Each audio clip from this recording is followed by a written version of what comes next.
Electrocast. There's a change happening in the way we live, the way we work, the way we spend our money and make our decisions. We are evolving to be more conscious in our actions in a way that serves the world and makes it a better place. Welcome to the Ethical Evolution. The Ethical Evolution podcast is brought to you by the Ethical Change Agency. I'm Bindi, CEO and founder, and I am honoured to bring you the stories of those who create change through paying it forward and giving back. Ethical business owners and holistic healers who are determined to create collective change in the world. Once we have a change in consciousness and through collective change, we can become one.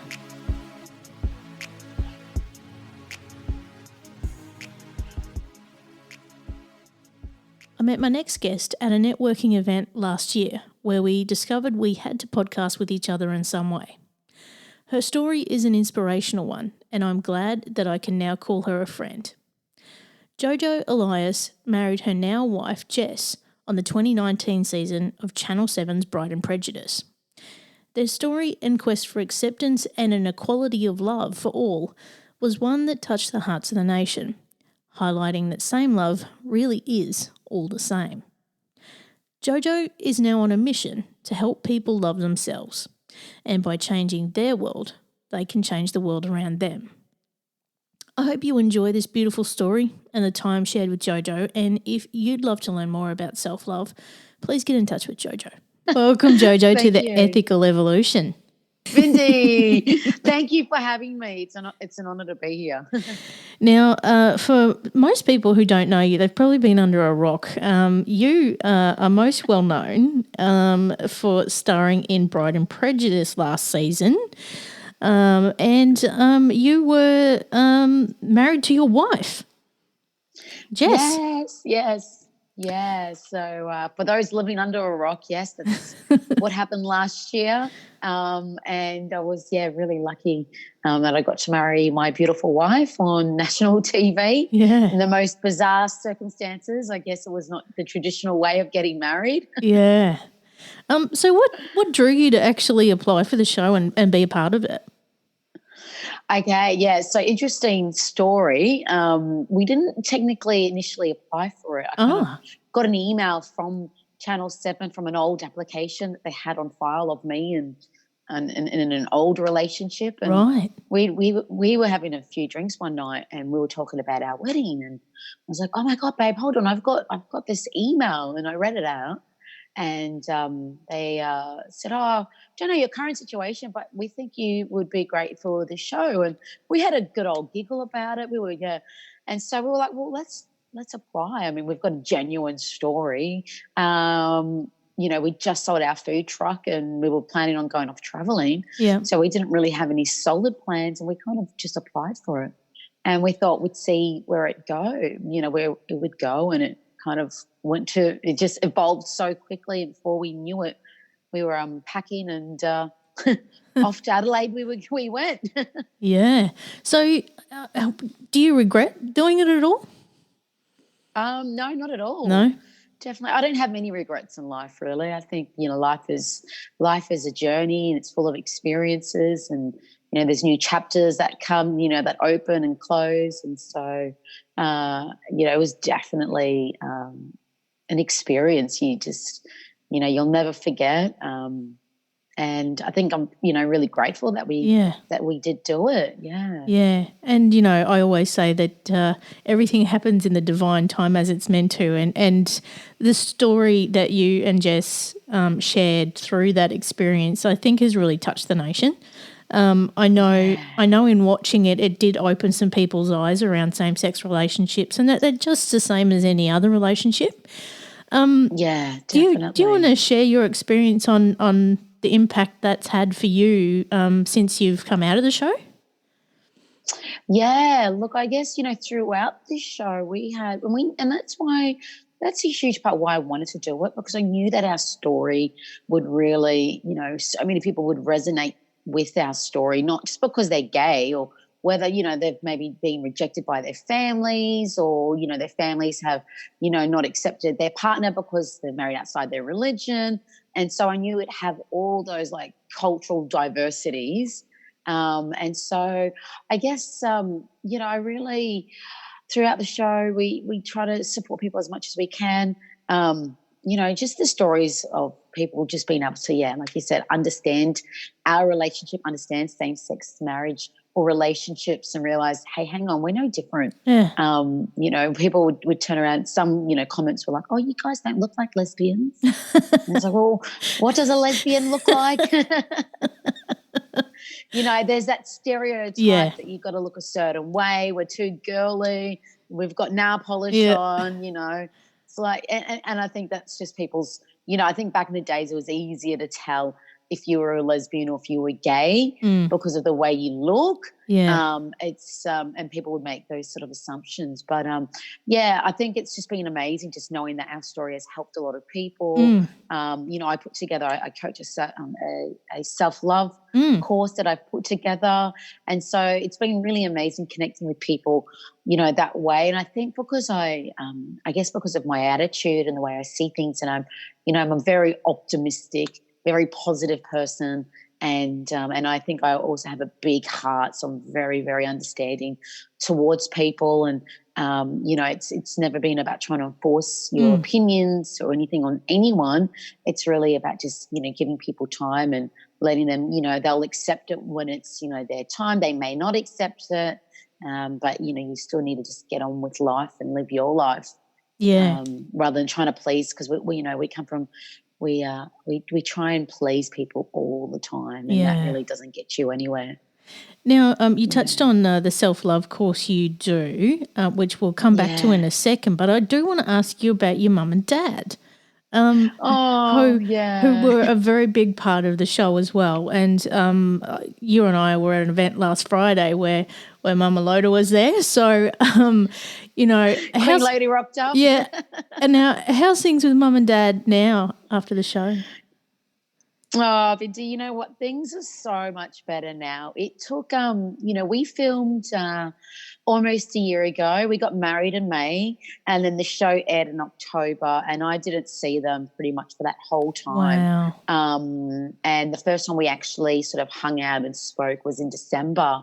So, which was really hard for me because I've never really had issues. I don't like to really fight with people. And I think, you know, just from filming, a lot was said. Yeah. And I just was really, really hurt, and I just needed my own time. But they're great. You know, I think I really am quite blessed because they've never rejected me. They've never kicked me out of their home. You know, I guess my dad at the beginning, he did really, really struggle, which was, God, so expected, you know, and you know, mum's a real character, so they're really good. I think we, you know, maybe we'll have to do a podcast with Mama Queen Lodi that would be one beautiful. day. You know, you could just it'd be good to get it. I always like to get her perspective because, you know, it's always interesting to see how they went, you know, what their experience was, because throughout the filming we never got to see each other at all. Only when we had filming going on, and so that was a bit weird. Yeah. But no, thank God they're good. They're doing really well. And like I was saying, we were at an event last Friday night here on Purpose, which is all about leaders in diversity, which you were hosting, your little pocket rocket you. And and that was my first time, by the way, doing actually hosting something like that. So, it was definitely a lot of fun up there on that stage. I think I enjoyed myself too much. But the thing that I loved, your mum and your family were all there to support you, and I actually was sitting not far from your mum, and I was watching her and watching the response to, because it was a very diverse panel. And she was there nodding her head and agreeing to everything, and I thought that was so beautiful to watch. and see. Yeah. Mm. Oh, look, it was, it means a lot when they do rock up to these events. And although they might not understand, like my mum, I guess she probably struggled with Eleganza's story most. Yeah. Because she's like, well, you're born as a man. Why you want to change to a woman? And Yeah. it's just that old mentality where they don't understand. Yep. But the fact that, and even my elder sister was there with her hubby, and, they're born again Christians, and the fact that they've, come, and we had Becky Bauer, who's the pastor and founder of the Melbourne Inclusive Church, they were really keen to see her. So the fact that they're, they're open-minded, and I think that is a beautiful thing, is that when you're actually open-minded to think of, you can try and understand, or try and sympathize, or try and, and you might not get it, but at least I think if you try, then that's always a step forward. Yeah, and there were some incredible stories shared that night, and wasn't it and just there amazing? was not a dry eye in the house, I have to say. So, credit to you and the team for that. It was a really great event. Yeah, thank you. And it was an idea that came because I attended the first year on purpose, and so I think, during our time on the show, when we had a lot of people reach out to us for whatever reasons, it just, I really wanted to continue the conversation. Yeah. And the conversation I really want to have is around, faith and diversity, and how can we come together in spite of our differences, because I guess what I've noticed is that so many families are just torn because they simply don't understand, or because their belief tells them otherwise, rather than trying to, understand your child over, faith and beliefs is something that you really, it's very hard to try and shift. Yeah. Those in with, because they're instilled inside of you. So it's so hard to shift those beliefs. So maybe that will be my next conversation, to be like, I think what did I want to call it? Maybe faith of diversity, or leaders of faith. Yeah. Actually, leaders of faith would be, I think, a really, really interesting one. And we'll get Israel Folau up there, and we can have Tony Abbott, we can have Becky Bauer. Like, let's do the whole shebang, right? Oh, wow. Okay, I want to see that panel. Yes, me too. I won't moderate. I'll be in the audience. Now, you were talking about your self-love course. Tell us what that's all about, and how people can get involved. Yeah, so my self-love course is something that I've put together. I guess personal development is something that I've been involved in for the last 13 years, and it really started, I suffered with a massive, an eating disorder for a really, really long time. And so I guess my journey was just work in progress, and I learned a lot of tools and techniques over the years to really help me maintain a healthy mindset. And it was just something I felt really called to do, and I really felt the urge to put together a program, and I thought I'll see how it goes. And after the first couple of rounds, I just had such amazing feedback. So it's a beautiful 7 days. I run it online, so people can join in from anywhere across the country, from Darwin, from Perth, from the Gold Coast. And every day I I introduce new tools and techniques that are really quite simple but so powerful. And I think I failed to realize how powerful it was until the feedback. I mean, one of the girls who just recently did my course, she was on anti-anxiety tablets and antidepressants for 8 years. And I'm not saying that, someone who has anxiety and antidepressants or been on them may not have the same experience, but this was her experience, and she's actually off them completely. She did the course with us back in January, and she still hasn't jumped back on her antidepressants, and so it's just really, really beautiful. I think it's we get so caught up with life and going that sometimes we forget just to take time and to like really nourish our soul and fill our cup. We're continuously emptying out our cup. And so when you just start your morning with gratitude and journaling and meditating and doing a little bit of breath work, like some of these things we know of, except we don't implement them into our lives. And so I really, take people through that process of introducing them and making time, and how important it is to do, the practices and tools and techniques that I teach. And so, yeah, it's a beautiful week. People can join. I guess they can follow us on Instagram. Yeah.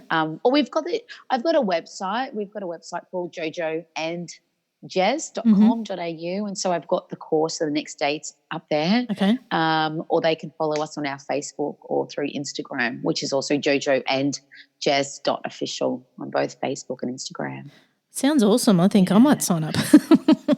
Oh, absolutely. Like, honestly, it's such a beautiful week. And I think after when I first did my first course, I finished that week and I was overwhelmed with just the feedback and just seeing, one of my girls, another girl who reached out to us during the show, during Bride and Prejudice. And, and I always try and support people as much as possible, probably sometimes too much, but I just genuinely care for people. And I think we fail to see how amazing we are as individuals, and we spend so much time trying to be someone else, trying to make people happy for all the wrong reasons.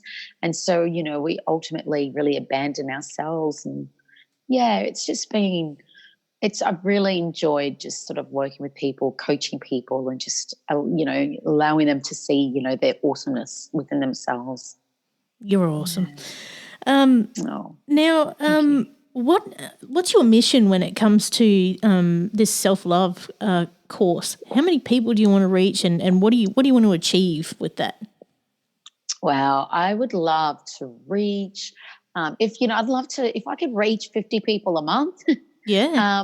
Ultimately, look, I after trialing it out and seeing how powerful it is, I just want to reach as many people as possible. So that's 10,000 a month. If I could do 10,000 within the first year, which is a big call, it's a big number. But yeah, no, look, let's get to our first 100. And I think when you work with, say, 100 people, then that has a roll-on effect. So each person that you work with then actually has the ability to also, really influence and impact someone else. Yeah. And, I guess I'm looking at ways on how I can take my program further. I come from a recruitment background, and I've done a lot of work in employment services. So, I would love to be able to even run my program, with people that I guess that are suffering with, maybe mental health or, I guess the thing is I'm not I always make the disclaimer, I'm not a doctor, I'm not a practitioner. I'm just someone that's really passionate about supporting people. Yeah. And, I think it's just, I would love to impact as many people as possible, thousands, millions. Well, I'm just thinking if you reach that many people, the ripple effect that's going to have, on the people around them. Because once we love ourselves, then it makes it a lot easier to love others and to be kind to them. I think, and that's the most important thing, is loving ourselves. And people sometimes might see it as an egotistical type of way. Oh, I love myself. And it's definitely not that. It's actually that you truly honor who you are, and you respect who you are, and that you actually put yourself first.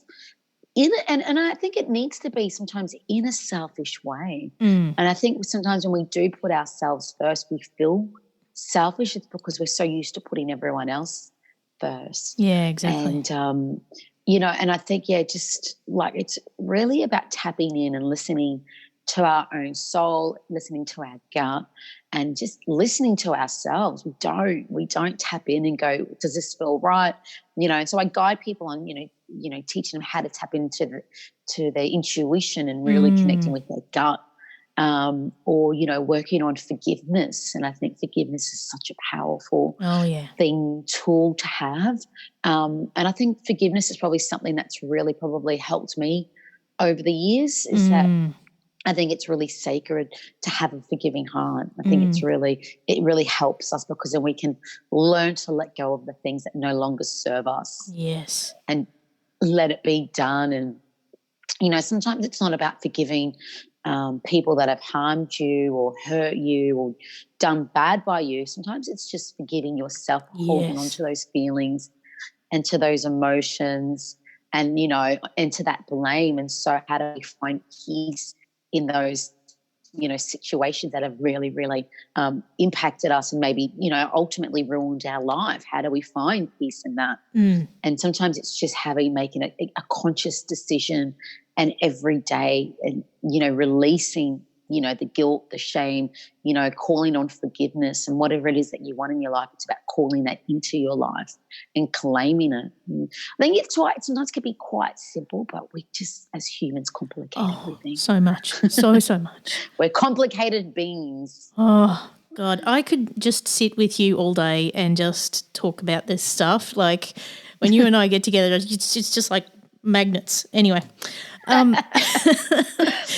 know. I'm like, how long do we have? Yeah. You ask me a question and it will be a 10-minute answer. Sorry. Don't apologise. But I am going to ask one question of you.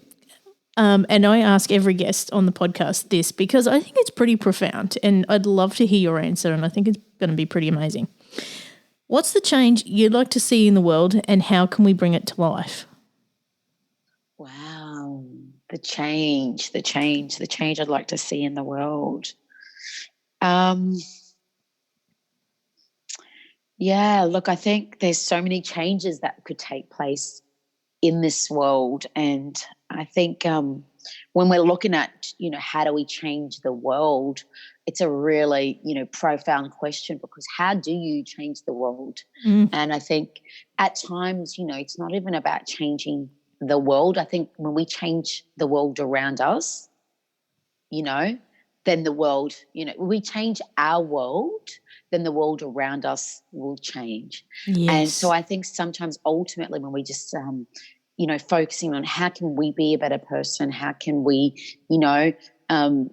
I think what's really missing in this world is humanity, is really caring for each other, is actually loving one another, it's being kind to each other. And I think I'd love to see just a lot more love. And like I said, I think when we learn to love ourselves and honor ourselves, it allows us to really love each other and be kind and not be selfish and not be greedy. And, like, for instance, like you look at what's happening in the shops at the moment with this coronavirus and people are going and stockpiling and which is, to me, it's such a selfish mentality. Let's go stock up, but unfortunately, like if you look at the people that can't stock up, are people that live pay to pay, people that are unemployed, people that, that are on the dole, they can't afford to stock up. And so, it's, we're in this really, this real selfish mentality where we just care about ourselves. And I think it's so, there's a little love that needs to be shared around. And I think I would just feel that, loving ourselves and as corny as it sounds, I think when we learn to really truly honor in a profound, sacred way, and that's not selfish and that's really being considerate of everyone else, I think it's a huge step forward. Oh. Yeah, I don't think you can change the world. I think we just need to change ourselves and then the world around us. Yeah. Change. I always say it's well, I'm on a mission of collective change, and I think that's how we become one. So that's what this podcast is all about. And I think definitely through what you do, you're one person at a time. You're helping make that change collectively. So yeah, and what I think for my mission, because a lot of people reach out to us all the time, and it's like. The way I have sort of seen what's going on is that we are so caught up with just wanting to talk and complain about our life and cry me a river, and we don't want to do anything about it. We want to sit and complain about what's going on. Yeah, we want to sit and complain about what was done wrong by me, but it's like we don't want to take the steps to actually heal. Yeah, or maybe so we don't know how to take the steps. Yeah. And even with our self-love course, I've put together this beautiful sacred course, and either people want things for free or they're not willing to do the work. And it's like, you cannot expect change if you don't make change. Exactly. You have to make changes within yourself in order to expect change. So true. Oh, Jojo, I have to thank you for joining me today on the Ethical Evolution. And I can't wait to see all the people who you change through your self-love course. Thank you so much for joining me. Thank you. My pleasure. And thank you so much for having me. It's really beautiful. Thank you. You're welcome. Thanks for listening to the Ethical Evolution podcast. If you're an ethical business owner, change maker, or holistic healer who's determined to make a change in the world and you need support to spread your message, visit ethicalchangeagency.com to collaborate.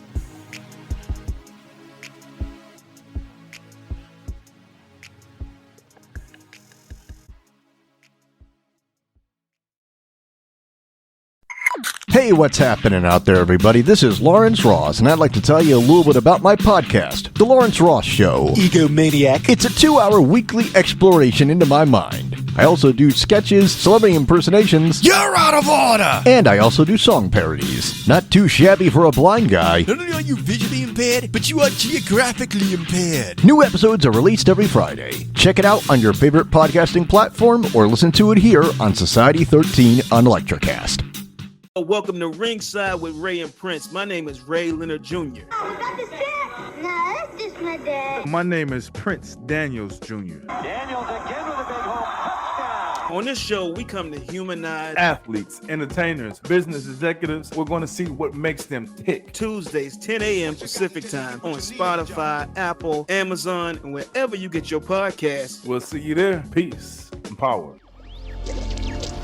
Electrocast. Electrocast.